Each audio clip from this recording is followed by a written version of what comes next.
E o quadro Saúde News de hoje fala sobre LER e DORT.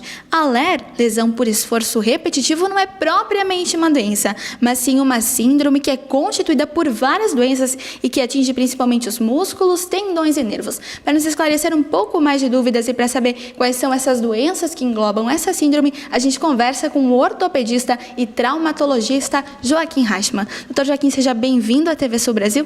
E quais são as principais causas dessas doenças que formam a síndrome da LER ou da DORT? Bom, como tu falaste, as lesões por esforços repetitivos, elas são um conjunto de diversas patologias, geralmente associada com os membros superiores, também relacionada ao tipo de atividade de trabalho que a pessoa faz. No nosso meio, a gente tem muitos trabalhadores que trabalham com computador, digitação, tem também as agroindústrias, também com atividades que eles fazem, né? Existe uma listagem dessas patologias e nós tentamos, como médico, sempre enquadrar a patologia específica. Por exemplo, uma síndrome do túnel do carpo, uma tendinopatia de ombro ou de cotovelo, por exemplo, e outras diversas que tem por aí, né? São mais homens ou mais mulheres que são acometidos por essas doenças? Geralmente são mais acometidas as mulheres. E quais são as principais causas, além do esforço repetitivo? Se a gente já passa um tempo grande na frente do computador, por exemplo, ao trabalhar com o computador, a gente vai para casa e triplica esse tempo na internet. Isso pode prejudicar, isso pode agravar a doença? Pode, porque, veja bem, a gente não foi feito para fazer milhares de movimentos com os dedos, com os braços, em uma situação de um curto espaço de tempo ali, né? Então, nós temos que nos adaptar a uma situação da modernidade e sobrecarregar os nossos tendões, músculos, nervos, articulações. E eu vejo que a melhor maneira de se prevenir esse tipo de patologias é você se condicionando melhor, ou seja, você vai fazer 1000 movimentos, vamos citar um número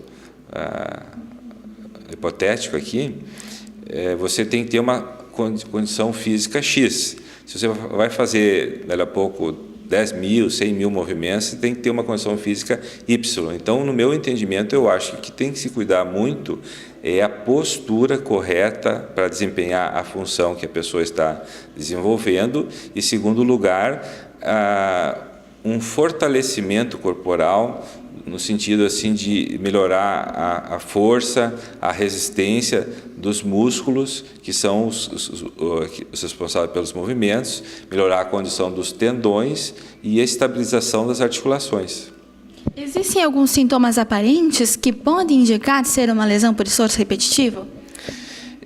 Veja bem, como são várias patologias, a lesão por esforço repetitivo pode ser de origem laboral, ou não, ou pode ser associada a parte laboral com a parte não laboral. Então, o primeiro, vamos dizer assim, sintoma que nos chama atenção é quando a pessoa sente dor nos membros superiores há um tempo já prolongado, vamos dizer assim, há mais de 3 meses, que essa dor não cede, que vai limitando os movimentos, e sendo que essa pessoa tem um histórico laboral em alguma dessas atividades que predisponha, ou tipo a mulher, que às vezes tem 3 turnos de trabalho, tem em casa, tem filho. Então, a mulher ela faz um esforço físico bastante grande. E também existem questões hormonais, por exemplo, na gestação, a mulher ela tem uma quantidade aumentada de líquidos no seu corpo.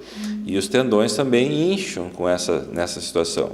Então, nesse período próximo ou durante a gestação ou logo após, a mulher fica mais inchada, isso incha os tendões também. Então, ela vai ter algum tipo vamos dizer assim, de predisposição a ter esse tipo de problema. Claro que isso aí, se bem tratado, é reversível. E existem também graus, fases que estão vamos dizer, essas patologias que englobam a LER-DORT. Por exemplo, tem a fase 1, 2, a 3 e a 4. Na fase 1 é uma fase inicial, então você cura, você resolve o problema. Na fase 2 também, já na 3 a gente consegue melhorar e na 4 não tem mais solução. Então, a gente tem que pegar precocemente e tratar já no início, para a gente ter uma chance melhor de ter uma cura do problema. Senão, seria só uma melhoria dos sintomas nas fases mais avançadas. Tá certo. Dr. Reichmann, então, para finalizar, quais são as recomendações que a gente tem para que se evite ter a LER ou a DORT e também para quem tem para dar uma amenizada nesses sintomas e na dor que possa sentir?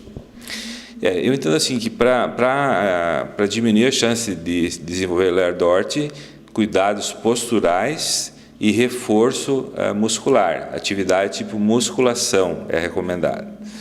E para aquelas pessoas que já têm, também se recomenda a atividade física, porque quanto menos mexer as articulações, os músculos, os nervos, eles vão funcionar pior, eles vão atrofiando.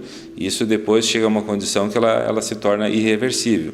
Então, e também, para quem já tem o problema, amenizar as dores, usar relaxantes musculares, principalmente relaxante muscular, para dar uma amenizada nessa alteração tecidual que acontece pelas patologias. E também assim, as pessoas que trabalham têm que fazer aquela pausa de pelo menos 5 a 10 minutos entre uma hora e outra, né? Não adianta fazer pausa uma vez por dia, tem que ter a cada hora pelo menos, vamos dizer, 5 minutos. E ginástica laboral também tem que ter um tempo razoável de ginástica, e eu acho que deveria ser feita 2 vezes por dia pelo menos.